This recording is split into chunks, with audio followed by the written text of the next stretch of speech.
संपूर्ण भारतवर्ष में भारतीय संविधान द्वारा निर्मित 3 प्रमुख शास्त्र, जिनमें भारतीय दंड संहिता 1860, भारतीय दंड प्रक्रिया संहिता 1860 और साक्ष्य अधिनियम को मौजूदा सरकार द्वारा पूरी तरह से आमूलचूल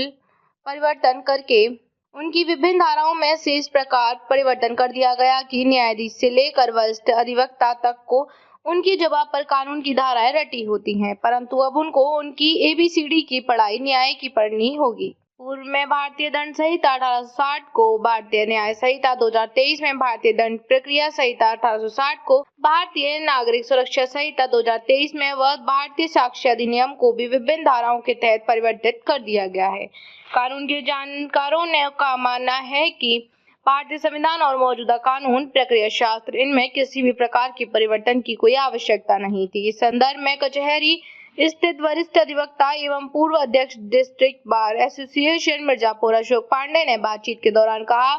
कि सरकार ने जिस प्रकार से इन धाराओं में परिवर्तित करके प्रस्तुत किया है, जो जुलाई 2024 से लागू हो रही हैं, उसके बाद अधिवक्ताओं, न्यायाधीशों के साथ साथ ही जो पक्षकारों को भी काफी दिक्कतों का सामना करना पड़ेगा, क्योंकि वर्षों से चली आ रही धाराएं अधिवक्ता व न्यायाधीशों के जुबान पर रहती हैं। इसके तहत उनकी संपूर्ण प्रक्रिया को उनको विदित थी, जानकारी थी। अब उन्हें कानून की ABCD कानून की पढ़नी पड़ेगी और विभिन्न बदले हुए धाराओं के साथ एक माता पक्षी का प्रक्रिया प्रारंभ हो गया है। सरकार को चाहिए कि इस पर पुनर्विचार करे और पुरानी संहिता को लागू करे। गुड मॉर्निंग, भारत संवाददाता मिर्जापुर मोहित गुप्ता।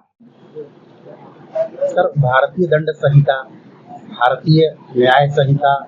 और एविडेंस एक्ट जो अब नए रूप में आए हैं, जो पहले अपने पुराने धाराओं के साथ थे, अधिवक्ताओं और जो क्लाइंट हैं, जो आते हैं न्यायालय में, इन पर क्या प्रभाव पड़ा है, क्या समझते हैं, पर क्या कहना चाहते हैं? देखिए, जो पुरानी ये हमारे कानून बने हुए थे सन 1860 में, इसको जो भी कानून के न्यायविद थे, जूरिस्ट थे और बड़े बड़े विद्वान थे इन लोगों ने, और क्योंकि इंग्लिश पीरियड था उस समय की, पुराना कानून था और बहुत ही अच्छा कानून था,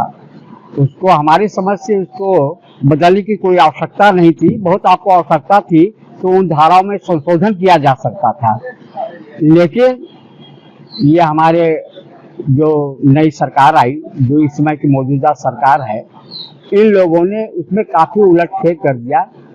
दरअसल इसमें जब इनको वह कानून बनाना चाहिए था कि इनको कुछ ऐसे समाज के हर तबके के लोगों के विचार लेने चाहिए थे, जो न्यायविद है, कानून के विद है, उसमें से भी जो न्यायाधीश थे उनका, और जो एडवोकेट्स थे, सीनियर एडवोकेट्स थे, तथा समाज के अन्य लोगों का इसमें उनकी राय लेना चाहिए था, तब इसके बाद इसे वो परिवर्तन करते। लेकिन उन्होंने एकाएक इसमें परिवर्तन किया, जिसका पुरजोर विरोध वकीलों ने किया और पूरे देश में एक बार पुरजोर विरोध हुआ। यहाँ तक कि ये जो मोटर व्हीकल एक्ट है, इस पर तो इतना ज्यादा विरोध हुआ कि लोग सड़कों पे, जो ट्रक मालिक थे और इनके एसोसिएशन से, ये लोग सड़क पर आए, इसका पुरजोर विरोध किया, क्योंकि उसमें ऐसा संशोधन इन्होंने ला लिया जो कि एक उनके लिए,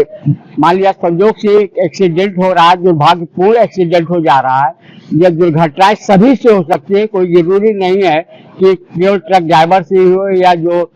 बकाये जो किराए पे जो ड्राइवर होते हैं, या हम आपसे भी हो सकता है,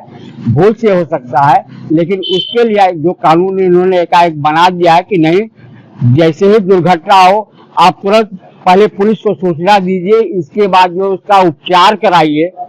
अब इसमें ये विसंगति आएगी कि मान लिया हम दुर्घटना होती है और पब्लिक हमको पकड़ लेगी, मार पीट देगी, हमारी हत्या भी कर सकती है, तो यह कहाँ से हुआ? तो मिलाकर ये जो धाराओं में परिवर्तन हुआ है एक तरह से अचानक से, तो किस तरह से इसको पब्लिक महसूस कर रही है, जो यहाँ पर क्लाइंट बनते हैं? देखिए, अभी क्योंकि यह 1 जुलाई से लागू होने वाला है, अभी यह लागू नहीं हुआ, 1 जुलाई 2024 से लागू होगा। जब लागू होगी तो इसमें काफी परेशानियां होंगी, इससे पुलिस प्रशासन में भी परेशानियां होगी, न्यायपालिका में भी होगी और इसके बाद अधिवक्ताओं में भी आएगी, क्योंकि यह एक